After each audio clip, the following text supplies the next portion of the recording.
You know, there are some days I wake up and I feel about as stressed out as Charles does. What's going on, Dungeon Dwellers? Welcome back to Dave's Dungeon. I am, as always, the one, the only, Dungeon Master Dave. Here bringing you another episode of Spooktober 2023. Today's episode, The Deadly Spawn from 1983. Yeah, we got a classic on our hands today. And I gotta say, for those of you who didn't tell me about this film, for those of you who put critters and all the other creature features in front of me and yet never told me about The Deadly Spawn, shame on you. Bad, bad, bad. Because boys and girls, we got a good one in front of us today. So, we have an hour and 22-minute film. I mean, this one's short, sweet, to the point. I mean, just right there.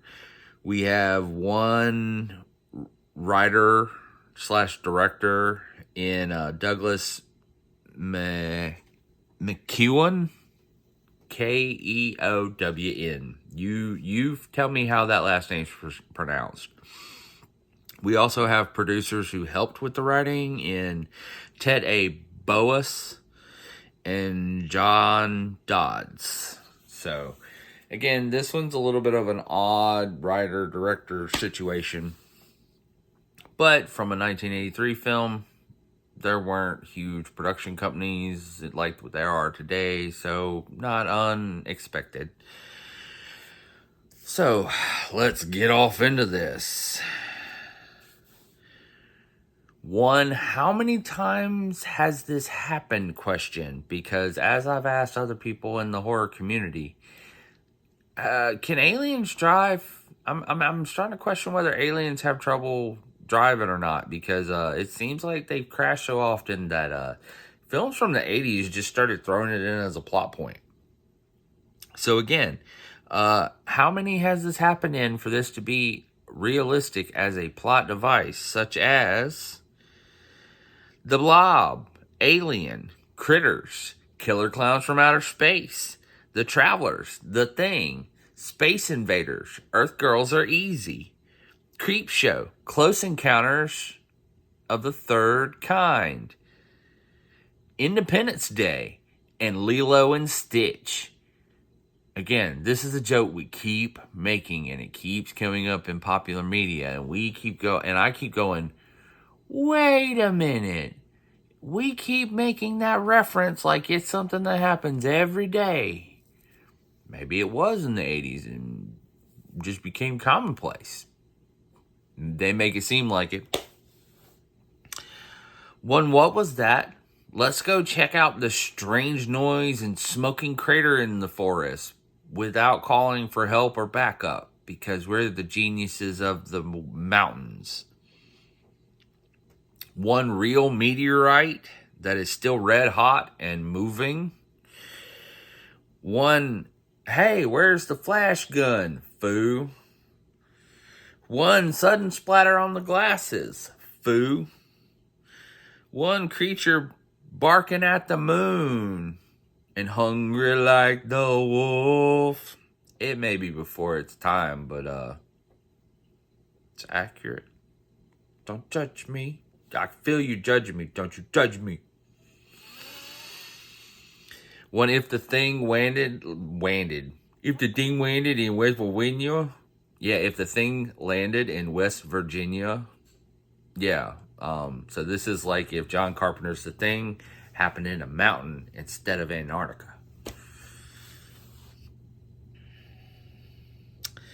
One, house at night in the shadow of a eerie hillside foreshadowing shot that, seems innocuous enough at first.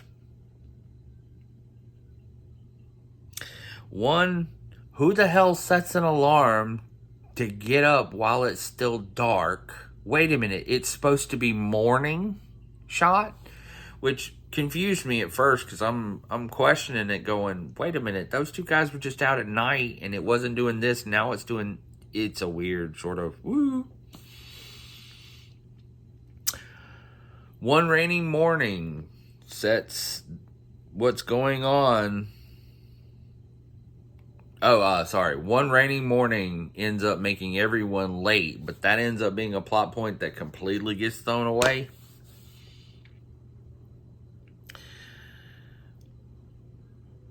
One conveniently left open basement window ends up being an easy way to flood your basement and let other things in. It'd help if I could keep track of where I was at. One flooded basement floor splash leads to daddy snack foo foo foo foo foo foo, daddy snack foo foo foo foo foo foo, daddy snack foo foo foo foo foo foo, daddy snack. Yeah, one wife finally is up and dressed, but gonna end up late anyway because now the husband's not ready anymore. One growing boy has to eat so he can grow up all big and strong, foo. One Sam always did like to go to the basement and get selective hearing, because, I'm shouting, her wife shouting down to husband and husband not hearing. And then it's like, well, he did just go down there. So what's going on? And then the weirdest thing about this is people go into the basement, nobody comes out. No one ever questions why nobody comes out of the basement or where they went or anything, and just assume they're gone.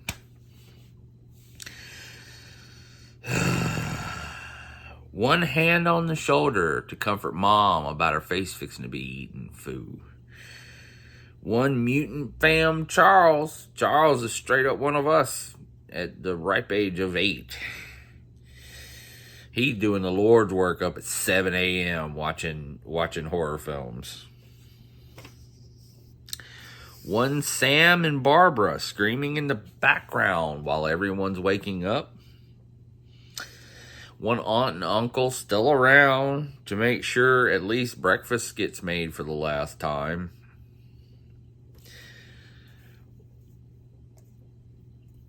One, it's a great kitchen, but you can't find anything, negging aunt. Because, of course, if you're going to give anybody shit, it's going to be your sister about her kitchen. One Meat Pete and his bright white tighty whities. Yeah, one skeptic who believes in the truth and only the truth so long as it's cute.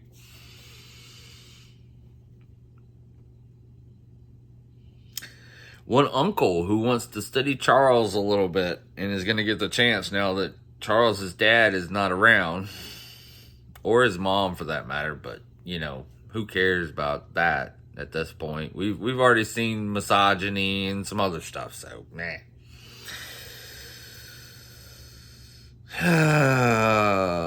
One Charles has some white powder in his room, but it's not for what you think. Little boy has explosives? Yeah, I was never given explosives as a child. One, always making sure to properly store and contain your chemicals. Because I have to say, Charles is like squared away. He's on that stuff. One improvised flashbang for a bit of harmless fun, trying to spook your aunt.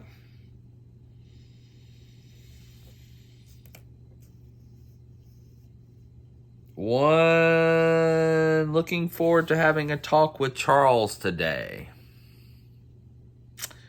One nosy cat almost ends up as cat food. One,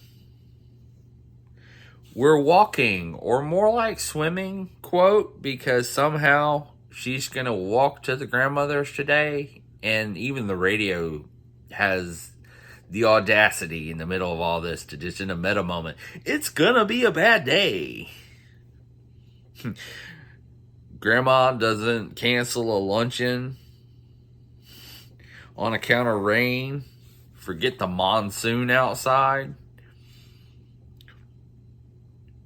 One uncle asked Charles if monsters are a passing interest a hobby or if he's looking to go professional. One Charles considers good and evil in the garden of horrific delights. One of us, one of us, one of us.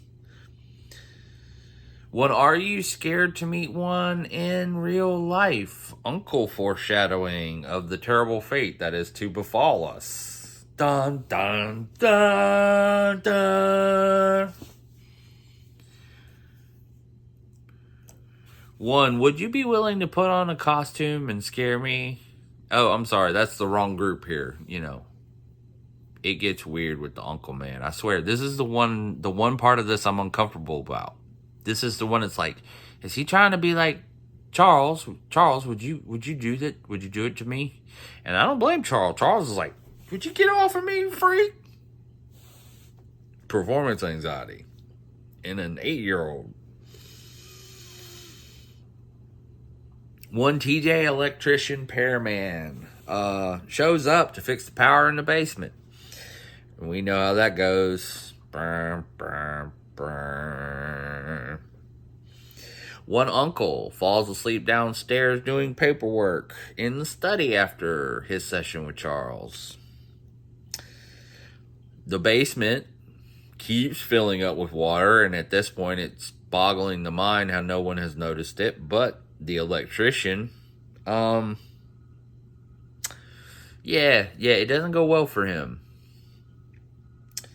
All that noise going on downstairs puts Charles on alert, and he goes to investigate, finally.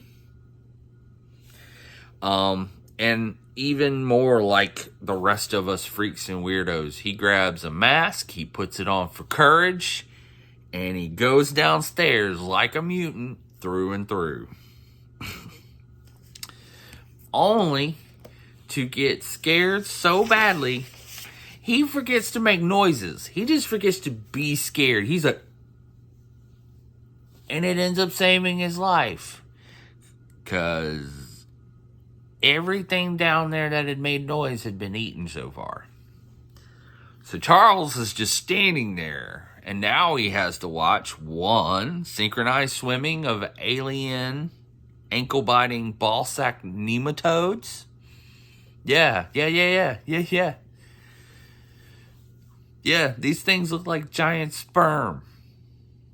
So I'm going to call them alien ankle-biting ball-sack nematodes. One mama spawn has gotten bigger and had babies in the basement. One, oh no, it got mom. Death glare of silent sworn vengeance. I'm gonna get you for eating my parents. From Charles. Pete's two classmates end up showing up eventually. Only to make the meal a 3-piece with no biscuit.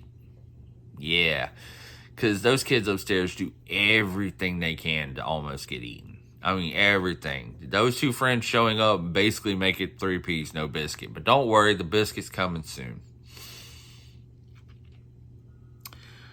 One, showing your friends an alien ankle-biting ball-sack nematode in your sink. One, trying to identify the too large sperm in your sink. One, deciding to dissect the too large sperm in your sink before you know exactly what it is. And where exactly you're cutting it at. Meanwhile, down in the basement, Charles gets to experience the circle of life and how it moves us all. Yeah. We get to watch everybody get turned into poop and more poop. But Charles gets a pretty sweet deal out of this because Charles, having experienced his parents killed in front of him, gets to be Batman.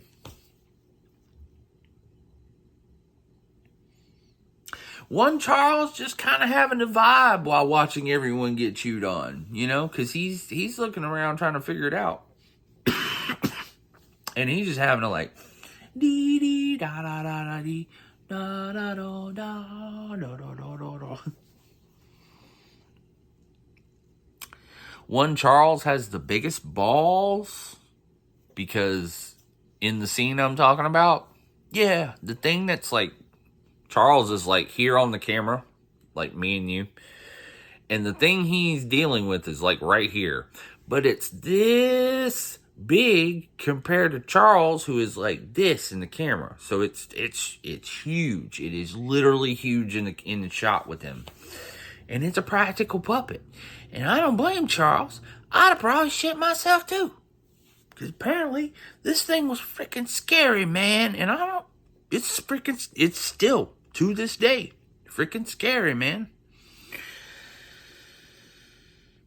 One inspiration for the Jon Stewart scene in the lab dissection from The Faculty in 2000, or it was in 1999, I'm not sure anymore. One mother already started with her usual nonsense. One mother's famous stew with lentils, brown rice, and a green sauce that has an unfortunate secret ingredient this time.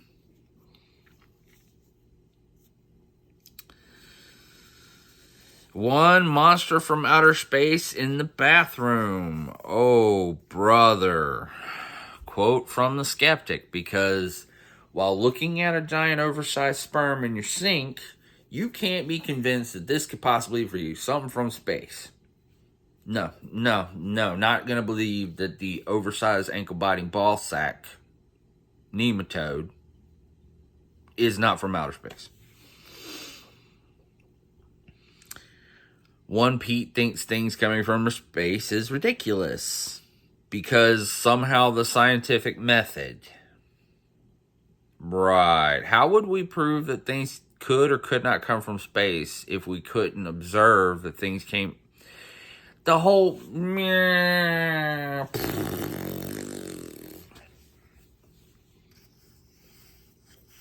Pete's an idiot and just thinks he knows shit.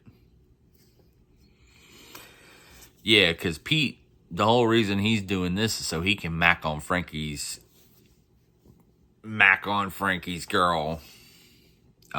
Which she ends up saying, Frankie's not my dude. So I guess, Vanessa, that's okay. I see you. These little guys are just hungry and thirsty and curious, like George. One apes never left the proverbial Garden of Eden conversation with your mother, talking about why they don't cast ceramic gorillas and why she bought a ceramic giraffe. Excuse me, ma'am. I'm struggling to understand you right now. One little fella just wanted to help complete the green salad because he knew she had guests in and she didn't have to go starting a button without him. I added something new. Everyone at the table can tell. Oh my God.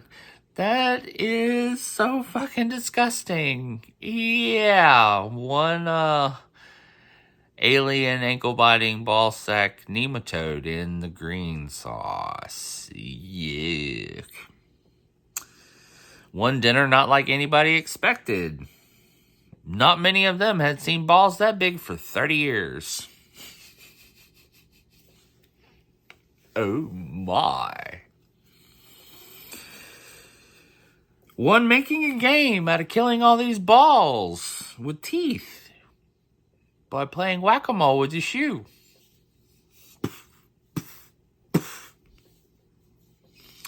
One Charles needs to make a break for it, so he has to wait for everybody upstairs to keep making enough noise for him to get away. Let me tell you, I was a little stressed out from my man Charles, but he had it under control.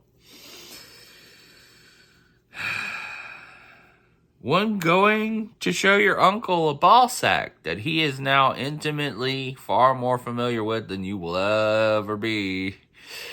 D, D, D.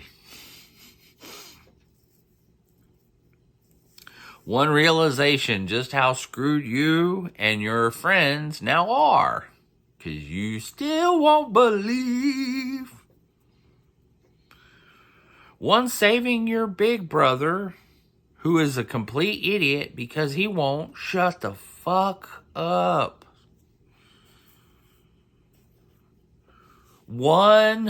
Somebody once told me the world was gonna roll me, kicking up the door and decapitation. Yeah, somebody don't make it and gets jettisoned out the window. One radio electrocution food that was working.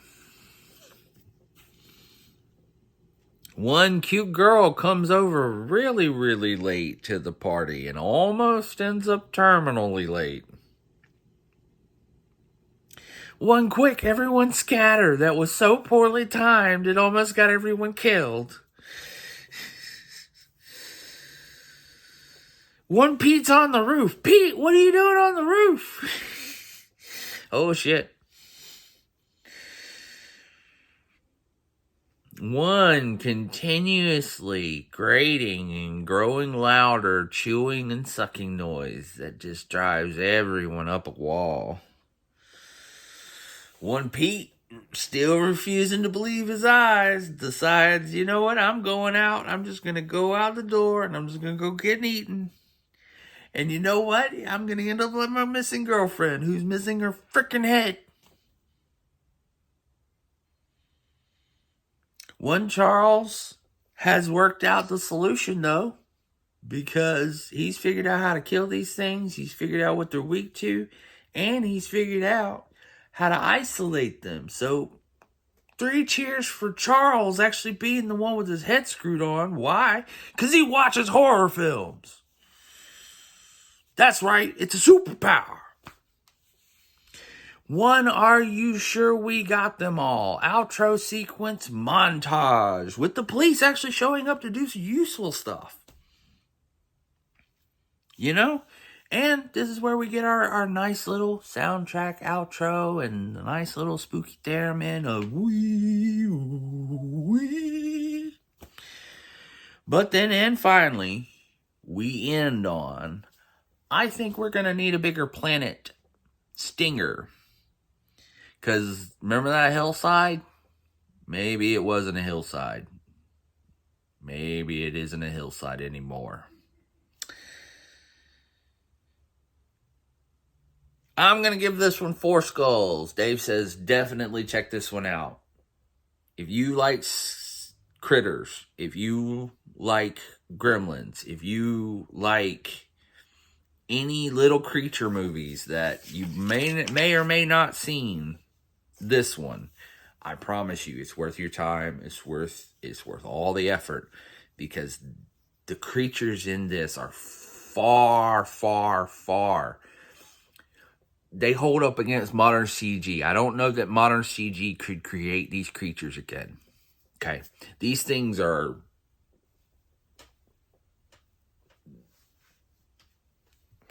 like, they move. They have parts. They're covered in KY. They have physicality.